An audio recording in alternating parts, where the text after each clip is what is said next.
देखो problem solving एक skill है। जो रीज़न अभी अभी हमारे इस लेक्चर को देखने का, जो क्लास को भी देखने का है, वो मैथ्स का अकेला ये टॉपिक नहीं है। जो एक्चुअली सही हमें आना चाहिए दैट इज़ प्रॉब्लम सॉल्विंग, कि प्रॉब्लम को सॉल्व कैसे करते हैं। सबसे पहले ढूंढते हैं कि पूछा क्या गया, और फिर एक सेंस बनाते हैं, अच्छा इसको ऐसे ब्रेक करेंगे। तो जब हम लोग को प्रॉब्लम सॉल्विंग स्किल आ जाता है ना, तो वो अकेले हमें मैथ्स में हेल्प नहीं करेगा, हम कोई भी और सब्जेक्ट करेंगे। लाइफ में कल को आप लोग नए नए चैलेंजेस लोगे, कल को कुछ नई नई क्रिएशंस करोगे, नए नए इनोवेशंस करोगे। वो सारे इनोवेशंस एक बार में नहीं हो जाएंगे, कितनी बार हमें उनको ट्राई करना पड़ेगा, फिर हमारा सेंस बढ़ेगा, फिर हम एक्चुअली उनको बहुत नई नई चीज़ों को डेवलप करेंगे। तो वो सारी जो डेवलपमेंट है ना, that actually arises through problem solving skill.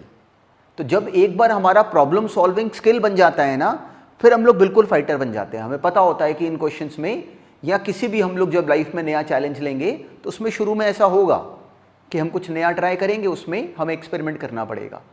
तो मैथ्स को बिल्कुल वो एक्सपेरिमेंट समझो। जब क्वेश्चंस करते हो ना, तो बिल्कुल सोचा करो कि हम लोग एक्सपेरिमेंट कर रहे हैं, एक सेंस बनाएंगे।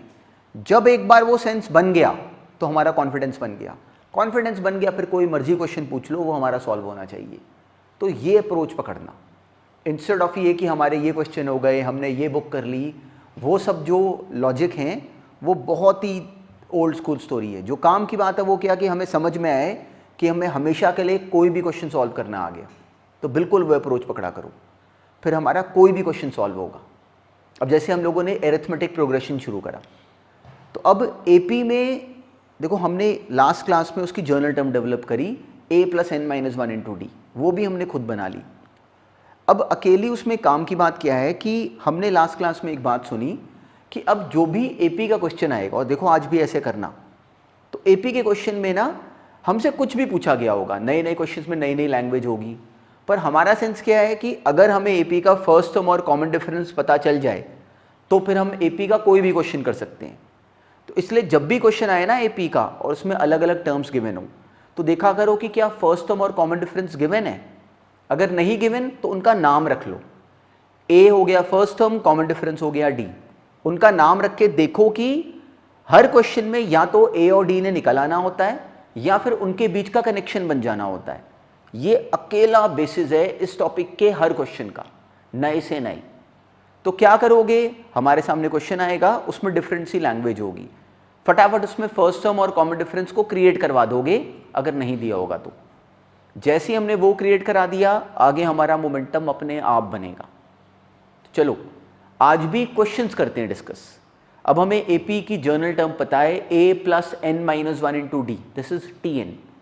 तो उतनी सी बात को ही बेसिस बना के बस अब हमने क्वेश्चंस करने डिस्कस। ग्रेजुअली देखो हमारा स्किल परफेक्शन पे आना शुरू हो जाएगा, पर जो पॉइंट सुना बस उसको ध्यान में रखना। चलो शुरू करते हैं आज वाली क्लास इस क्वेश्चन के साथ। ये क्वेश्चन करो अटेम्प्ट। अब देखो इस क्वेश्चन में हमें कहा गया कि ये कोई एपी है, इसका 12th 24th और nth टर्म बता दो। तो हमने एपी में हमें क्या पकड़ना होता है, फर्स्ट टर्म और कॉमन डिफरेंस। फर्स्ट टर्म कितना है 9, कॉमन डिफरेंस हमने सब्ट्रैक्ट करके ऑब्टेन करा, दैट इज 4। जैसे ही एपी का फर्स्ट टर्म और कॉमन डिफरेंस हमें मिल गया, हमें क्लैरिटी है कि हमने क्वेश्चन ब्रेक कर लिया। अब हम उसकी जर्नल टर्म बना देंगे, simply a + n-1 × d।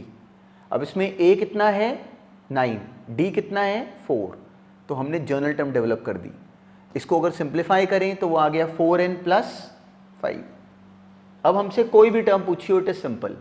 a12 कितना हो जाता, a + 11d, वो हमने ऑब्टेन कर लिया 53, और a24 बन गया simply a + 23d, that was 101।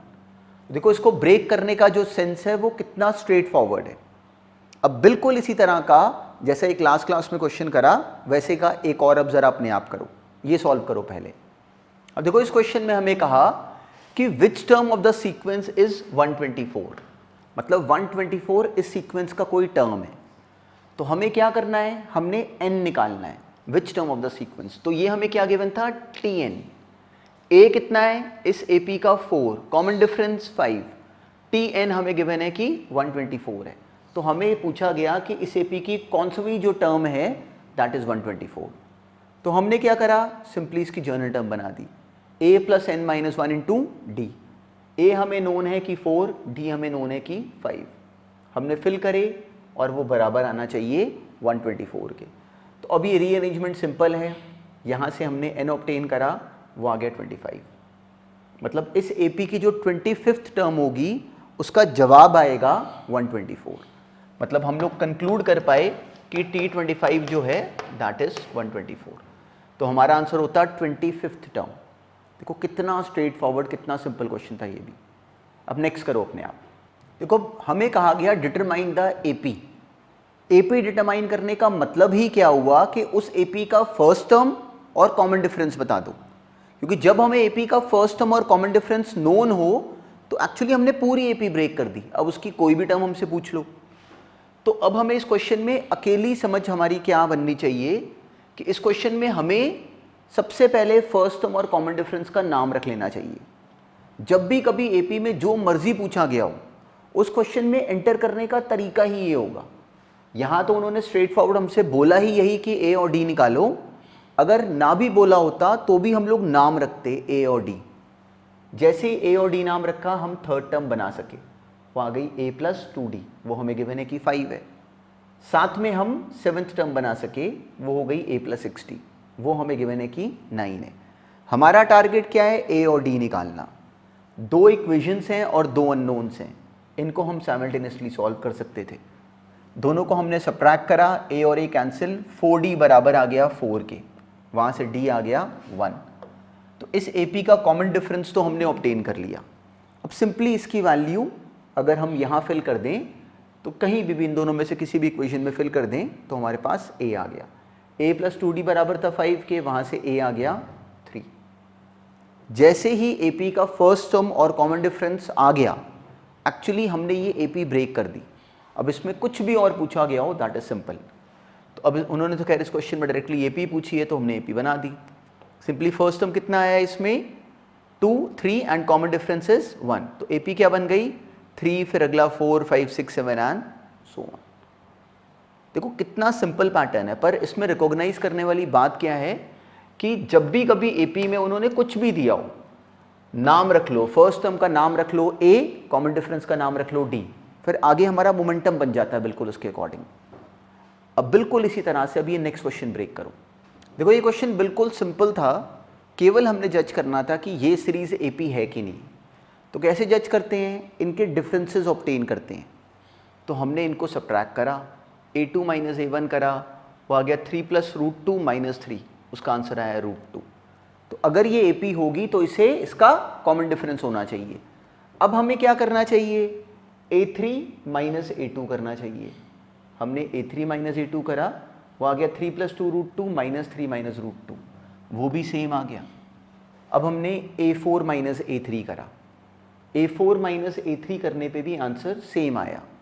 तो क्योंकि ये डिफरेंस सेम आ रहा है तो हम इंटरप्रेट कर गए कि जो गिवन सीरीज है वो एक्चुअली एक AP है, क्योंकि AP में जो इन नंबर्स के बीच का डिफरेंस आता है वो सेम आता है। तो इस केस में क्योंकि ये डिफरेंस सेम बना, therefore the given series forms an AP। देखो जो काम की बात है वो ये कि जो कॉमन डिफरेंस बना इस केस में D, वो कितना आ गया? √2। जब D हमें पता है, A हमें पता है, इस सीरीज का A कितना था? 3, तो एक्चुअली हम अब इस सीरीज का कोई भी नंबर निकाल सकते हैं। क्यों? हमने जज कर लिया कि गिवन सीरीज एक AP है। तो इस AP का जर्नल टर्म क्या बनता? सिंपली अगर हम इस AP का जर्नल टर्म अगर बनाते तो वो सिंपली हम लोग लिख सकते थे कि जो इसका TN है वो बराबर है A जो कि 3 था प्लस n - 1 इंटू √2, क्योंकि कॉमन डिफरेंस कितना आया? √2। तो अब हमसे कहा गया राइट 3 मोर terms, first term, second term, third term, fourth term. हमने क्या निकालना है? T5। तो वो तो सिंपली आ सकता है, यहाँ पे n की जगह 5 फिल कर दिया। T6, n की जगह 6 फिल कर दिया। ये आ गया 3 + 4 √2। नेक्स्ट आ गया 3 + 5 √2। उसका नेक्स्ट आ गया 3 + 6 √2। ये हमारा कंप्लीट आंसर बन जाता। तो उसका सेंस बिल्कुल बेसिक है, बस इन क्वेश्चंस को हमने राइट अटेम्प्ट करना है। अब नेक्स्ट करो। अब देखो इस क्वेश्चन में हमसे पूछा गया कि इस AP में नंबर ऑफ टर्म्स कितनी है। तो हमें दिखा कि जो इस AP का फर्स्ट टर्म है वो 7 है, कॉमन डिफरेंस हमें दिख गया 13 - 7 दैट इज 6, जैसे ही एपी का फर्स्ट टर्म और कॉमन डिफरेंस हमने ऑब्टेन कर लिया तो एक्चुअली एपी हमने ब्रेक कर ली, उसके बाद उसका मेजर काम खत्म। अब हमें दिया गया कि इस एपी की जो लास्ट टर्म है, जो कि इस एपी की कह लो nth टर्म है, वो हमें गिवन है कि 205 है। तो हमने इस डेटा के थ्रू वो n निकालना है, वही तो एक्चुअली लास्ट टर्म हो गई।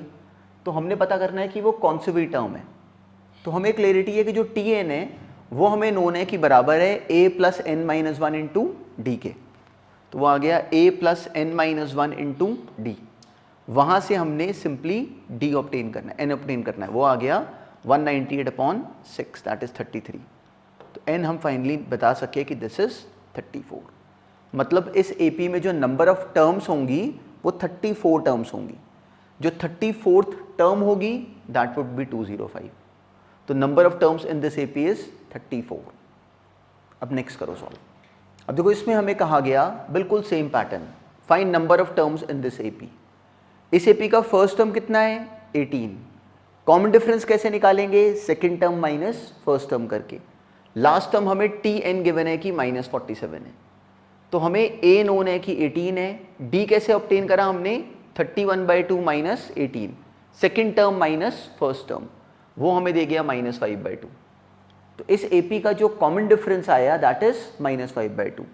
अब जो लास्ट टर्म है L, जो कि एक्चुअली Tn हो गई, वो हमें गिवन है कि वो बराबर है a plus n minus one into D के। a हमें नोन है, d हमें नोन है, l हमें नोन है। हमें l मतलब Tn पता है पहले से कि वो -47 है। तो बस हमने यहाँ पे केवल वैल्यूज फिल करनी थी। -47 बराबर 18 plus n minus one into -5/2 के। अब देखो इसके बाद केवल काम सिंपल सी कैलकुलेशंस हैं। इस 18 को हम दूसरी तरफ लेके गए, वो आ गया -65 इंटू ये -2/5 हमने करा, माइनस माइनस कैंसिल प्लस, ये आ गया 1 टाइम्स, ये आ गया 13 टाइम्स। तो हम लोग n-1 ऑब्टेन कर सके कि दिस इज 36। तो वहाँ से क्लियरली हमें n मिल गया कि दिस इज इक्वल टू 27। तो जो इसको डील करने का सेंस है वो बहुत स्ट्रेट फॉरवर्ड है, पर बस इस लैंग्वेज को ऑब्जर्व करो। AP को ब्रेक करने का सेंस ही ये है कि उसका फर्स्ट टर्म और कॉमन डिफरेंस हमें पता हो, उसके बाद जो कुछ भी पूछा गया होगा वो बहुत स्ट्रेट फॉरवर्ड है। इन सारे क्वेश्चंस में जो हम लोग लाइन यूज कर रहे हैं बार बार, वो उसकी जर्नल टर्म वाली ही है, a plus n minus one into D. तो बहुत सिंपल कैटेगरी है, बस हमने ये टर्म सही बनानी है और कैलकुलेशन में सिली मिस्टेक नहीं करनी। अब नेक्स्ट करो।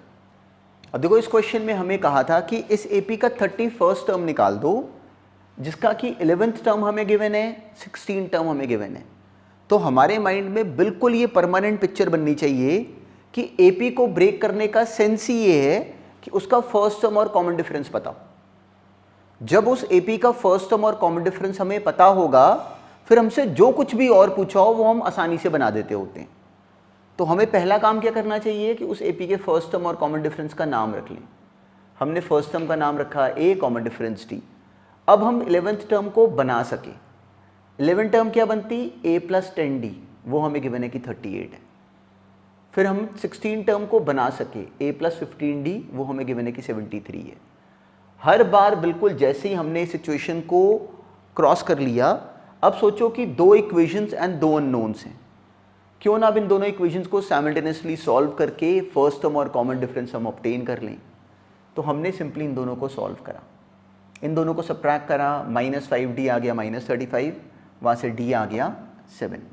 d की वैल्यू को इन दोनों में से किसी भी इक्वेशन में फिल कर लो। तो a plus 7 into 10, a plus 70 बराबर आ गया 38, वहाँ से a आ गया -32। जब AP का फर्स्ट टर्म और कॉमन डिफरेंस हमें पता है तो हम उसकी कोई भी टर्म निकाल सकते हैं। क्यों? क्योंकि हमें उसकी जर्नल टर्म की क्लैरिटी है, a plus n minus one into D. तो उसकी 31st टर्म क्या हो जाएगी, a प्लस 31 माइनस वन, मतलब 30 इंटू डी, जो कि बराबर हो गई -32 प्लस 30 इंटू 7 विच इज़ 210। तो हमारा फाइनल आंसर बनना चाहिए था एग्जैक्टली विद दिस रीजन 178। तो इस पैटर्न को ऑब्जर्व करो कि कितनी स्ट्रेट फॉरवर्ड स्टोरी है। हर बार AP का क्वेश्चन आएगा, फटाफट दिमाग कैसे चलाएंगे कि फर्स्ट टर्म और कॉमन डिफरेंस बताओ। जैसे ही वो पता होगा सारा क्वेश्चन ब्रेक। इसको हर बार ऐसे सोचना। अब बिल्कुल इसी पैटर्न पे ये नेक्स्ट क्वेश्चन भी पूरी स्पीड से, बिल्कुल ध्यान से कैलकुलेशंस कंप्लीट करके अपने आप सॉल्व करो। अब ये करो कंप्लीट। अब देखो सेम तरह का क्वेश्चन हमें दिया गया कि कोई एपी है जिसका थर्ड टर्म 4 है common and ninth term is -8। हमने बताना है कि इस एपी का कौन सा टर्म 0 है। तो इस क्वेश्चन में एंटर कैसे करेंगे? फर्स्ट टर्म और कॉमन डिफरेंस के थ्रू। ये अपना बिल्कुल फिक्स पैटर्न माइंड में रखना। तो हमने फर्स्ट टर्म का नाम ए रखा, कॉमन डिफरेंस का डी।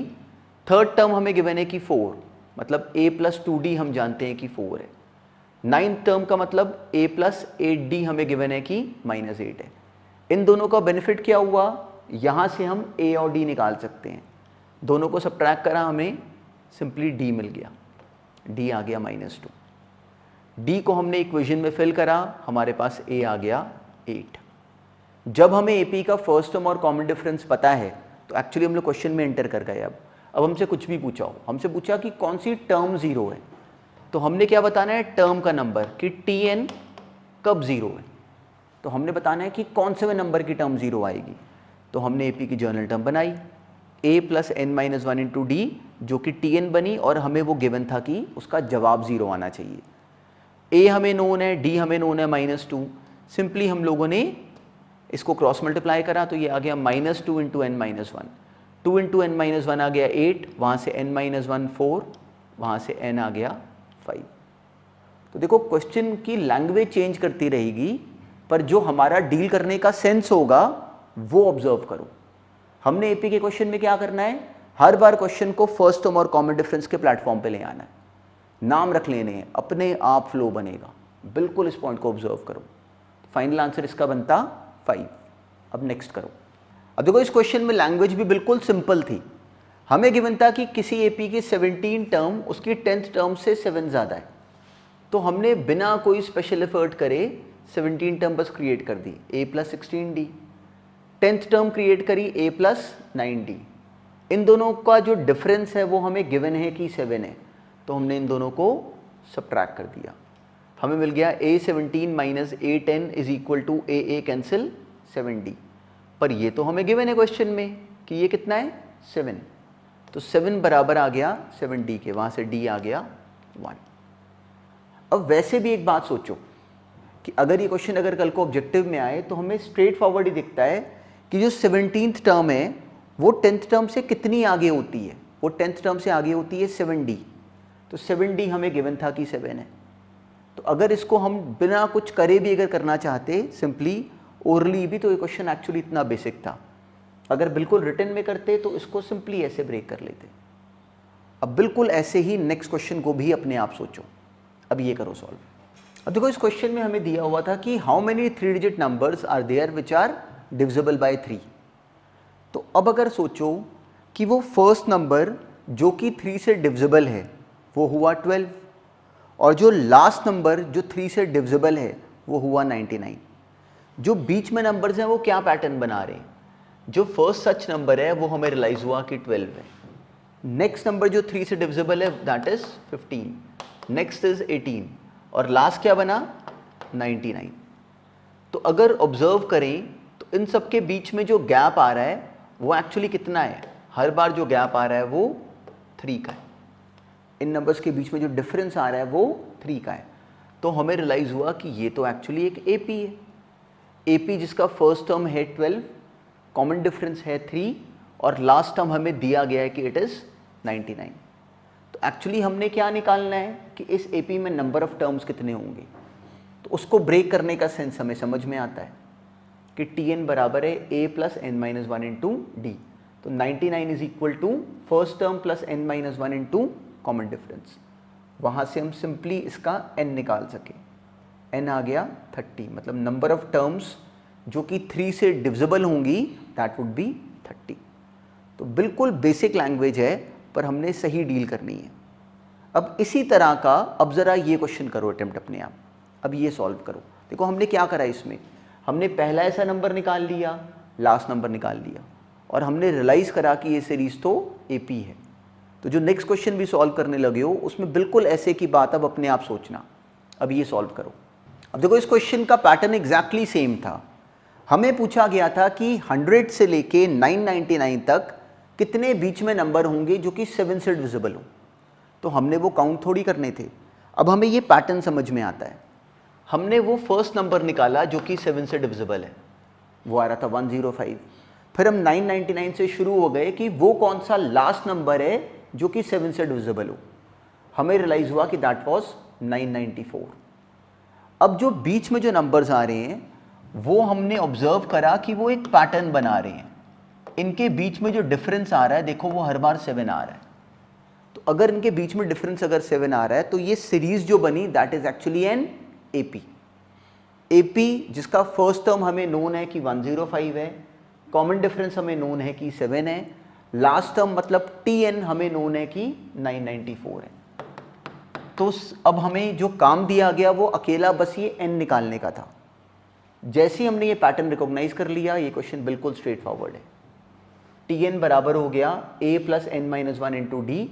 वहाँ से अब सिंपल कैलकुलेशन हम लोगों ने simply n minus one obtain करा 889/7, वहाँ से n माइनस वन आ गया 127 और n आ गया 128। तो इस क्वेश्चन में करने वाला जो मेन काम था वो बस इस बात को रिकॉग्नाइज करना था। देखो ये क्वेश्चन जो अभी कर रहे हैं ना, ये इसकी बेसिक लैंग्वेज है। हम लोग ग्रेजुअली इसमें भी और इंटरेस्टिंग क्वेश्चंस फेस करेंगे। बस पहले लेकिन अपने माइंड में ये पिक्चर बनाओ कि हमें दिख गया डायरेक्टली कि जो सीरीज़ है वो एक एपी है। तो जैसे ही रिकॉग्निशन हो जाए फिर हम लोग इस तरह का कोई भी क्वेश्चन कर पाते हैं अपने आप एक्चुअली। अब देखो ये क्वेश्चन भी सेम तरह के पैटर्न का था। हमें कहा गया कि how many multiples of 4 lie between 10 and 250। तो हमने क्या करा कि वो पहला मल्टीपल निकाला, वो आया 12। लास्ट मल्टीपल निकाला, 250 नहीं है मल्टीपल, पीछे चेक करा कि कौन सा नंबर 4 का मल्टीपल आ रहा है। तो जो लास्ट हम लोग ऑब्टेन कर सके दैट इज 248।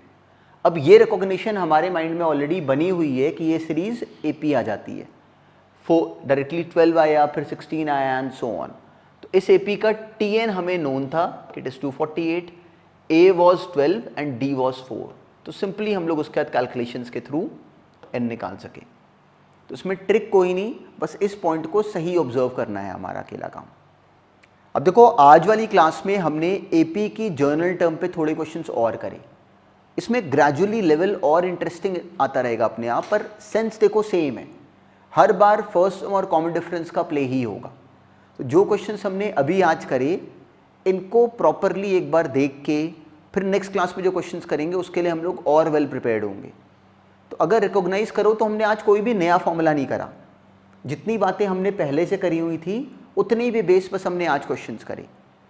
नेक्स्ट क्लास में भी बस इतना ही काम है, पहले इतने काम को बहुत स्ट्रॉन्ग करेंगे, इतना ही बस हमारा सिलेबस है, इसको बहुत ध्यान से समझेंगे, उसके बाद कोई नए पॉइंट पे जाएंगे। तो बस चलो जो अब आज काम करा उसको थॉरली रिवाइज करके आओ।